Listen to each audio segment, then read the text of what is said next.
В этом году исполняется 175 лет со дня рождения Абая Кунанбаева, великого мыслителя, философа, ученого. На сегодня Абай является путеводной звездой уже более 100 лет, чтобы народ жил правильно, чтобы дети правильно воспитывал, чтобы государство существовало, чтобы обычаи казахов сохранились. Этому посвящено, поэтому ее труды изучаются. Вот одно из примеров. Вот двухтомник Абай. Он издан в 2020 году. Издание этой книги финансировал я.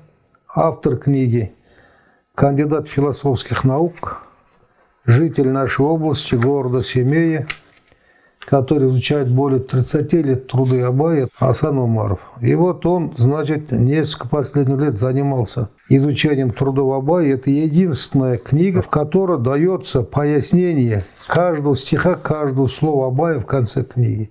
Комментарий дается. Такой книги, значит, раньше не было никогда напечатано. По какому случаю этот труд написан, кому посвящен, какая тогда была социально-экономическая обстановка в степи.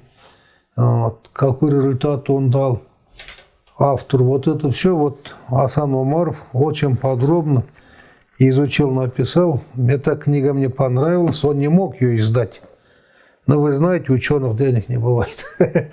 Ну вот, я фермер, мне пришлось, значит, вот этот двухтомник, штук 300 издать. Я очень рад, что внес свою лепту в пропаганду идеи Абая, способствовал распространению его знаний и помог вот автору. Я все вот эти книги в своей библиотеке иногда перечитываю, потому что человек в возрасте там, 20 лет мир понимает по-другому.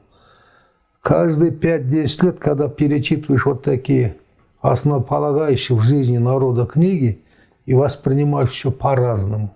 Как появилась эта книга «Слова назидания».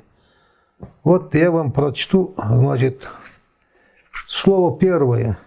Хорошо ли я прожил до нынешнего дня? Ему было лет 45, когда он стал это писать. Плохо ли, но пройдено немало. Всего было вдоволь в этой жизни. И споров, и тягостных пересудов, и борьбы, и недостойных ссор. Но вот когда уже виден конец путей, когда обессилел и устал душой, я убеждаюсь в бесплодности своих благих стремлений, суетности, бренности человеческой жизни. И терзает мысль, чему же посвятить остаток дней своих. Эта мысль каждый из нас должна терзать. Чем заняться? Попытаться облегчить страдания народа? Невозможно. Народ неуправляем. На это идет только тот, кому судьбой уготована людская неблагодарность и проклятие. Или молодежь, чье сердце горячо и не изведало еще горечи поражений. Меня же, знающий эту истину, сохрани Аллах от искушения. Может быть, умножать стада, он себе вопрос задает, не хочу. Пусть дети, если им надобно, разводят скот сами. Было бы грешно тратить последние силы на то, чтобы облегчить существование воров, лиходеев, попрошаек. У кого много скота приходят, просят. Правильно? И сейчас у бизнесменов просят, тому помоги, тому помоги. Постигать науки и дальше, он себе вопрос задает, не получается. Некому передавать свои знания, как не у кого и взять их. В степи у кого возьмешь? Что толку сидеть в пустыне, разложив дорогую ткань и держа в руках аршин, когда не с кем поделиться своим горем или радостью, то и сама наука оборачивается тягостью. Быстрее старит человек. А может, посвятить себя Богу не выходит. Для веры прежде всего нужен покой. Откуда взяться благочестию, когда ни в чувствах моих, ни в повседневной жизни нет успокоения в помине? И эта земля не терпит богомольцев. Заняться воспитанием детей не могу. Воспитывал бы, если бы знал, как и чему их учить. И нужно ли это вообще народу, который я вижу сегодня? Не представляю будущего детей, достойного применения их образованию и силам, потому не мысли пути воспитания. Наконец решил, возьму спутники, бумагу, чернила и стану записывать все свои мысли. Может быть, кому-то придется по душе какое-нибудь мое слово, и он перепишет его для себя или просто запомнит. Если нет, Мои слова, как говорится, останутся при мне, то есть никому не мешает. На этом я остановился, и нет у меня иного занятия, чем письмо.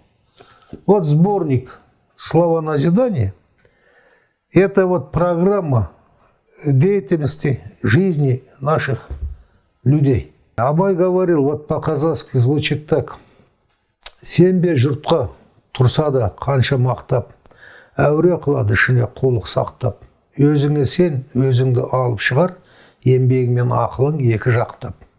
Это вот 4 стих означает: не верь никому в этой жизни, верь только себе. Благодаря собственному уму и собственному труду ты выживешь, а не благодаря помощи других. Вот такие слова назидания, значит, Абая нужно изучать. Труды Абая должны отдельно изучаться в школе. Вот. До Абая, после Абая не было такого великого человека, которого, значит, все казахи считают, значит, очень умным человеком, настоящим казахом, который болел за народ и который, значит, настаивал народ.